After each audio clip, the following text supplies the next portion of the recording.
Alright, so with our bikes getting a little bit older year after year, we are finding issues getting replacement parts, especially for things like these flywheels, because they get ground down on these first gens. So I'm talking about like the 81 to 83, 750, and the 920, and then also the 84 and 85, 1000, and the 700, as well as like the 84 XV 750, which is like the 700, just got different heads or something on it. Wasn't released in the U.S. market. These are all U.S. market ones, but like the 84 750, it was released outside of the U.S. for some kind of compliance thing on importations or something. But anyway, so what we got is, you know this, if you have a first gen, this little gear wears from the Bendix.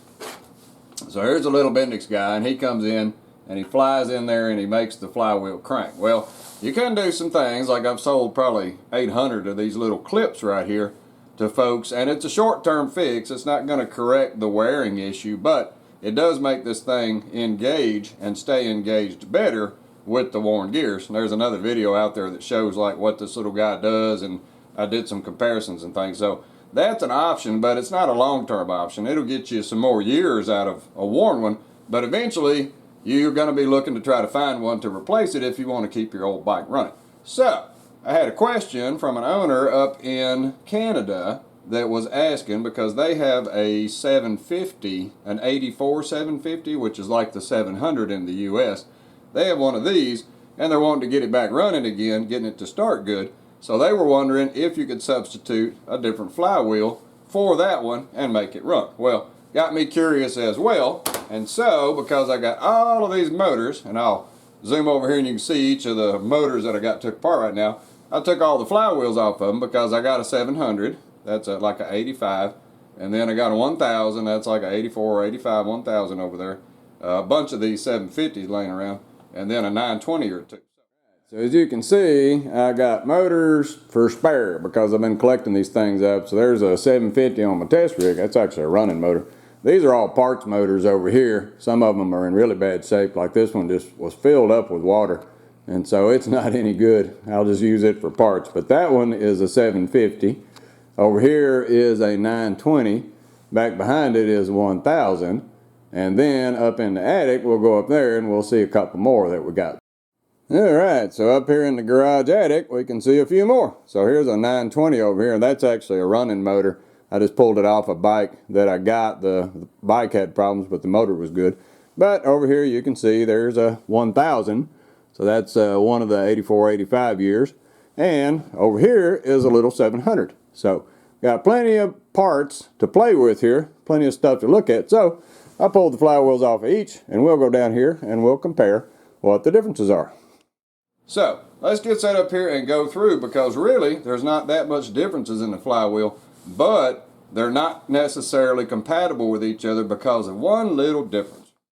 Alright, so if we have a look at the differences in these, there's got to be some difference because several of them have different part numbers. Now the 920 and the 700, 84, 85, 700, as well as the 84 750, not to be confused with the first gen 750 or the second gen 750s, these two actually have the same part number, and they have the same little pickup on them, because all of the dimensions are the same on these things. The gear teeth, everything is the same on them except for this little pickup plate. And this little guy is what drives the timing based on the ignition, based on whatever, you know, the cc size of the motor. So as we can see, like for the 920 right here, you can see that its little pickup plate is 29.4 millimeters long. If we compare that to the first gen 750, so this is 81 to 83, the pickup plate is 35.9 millimeters long.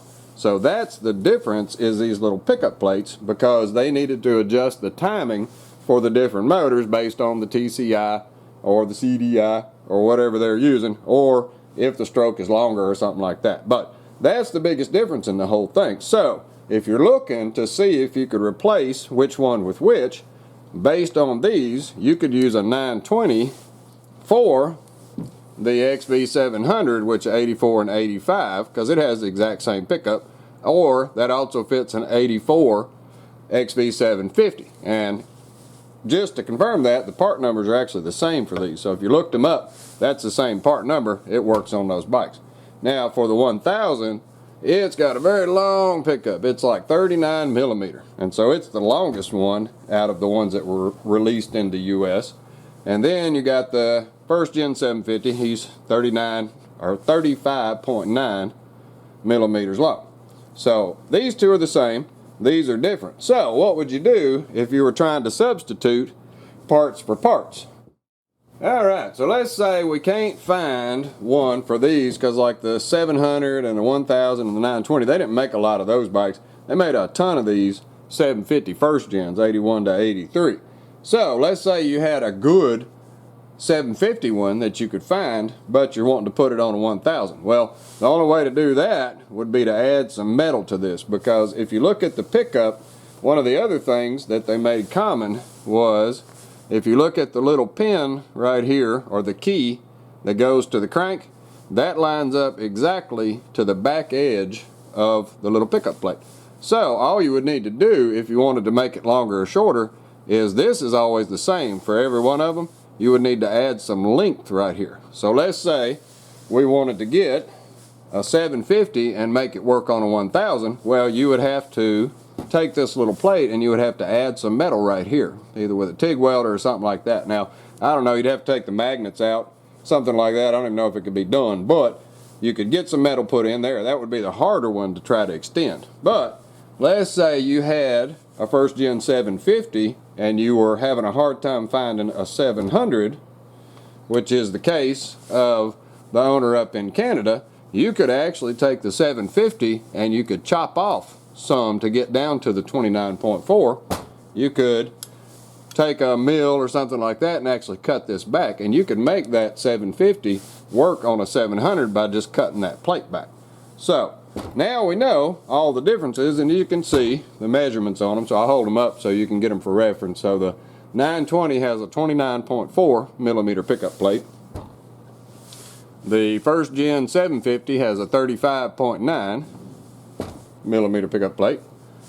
The 1000 has a 39 millimeter pickup plate, and the one for the XB 700 has a 29.4, and that also works for the 1984 only XB 750. So there we go. There's our options, and that's what we could do to try to get one done. Now, if you cut some of the metal off, or if you added some metal back, naturally you're going to have to rebalance this thing. So you'd have to figure out how to rebalance the flywheel, or else it's going to shake like a nut and tear your motor up.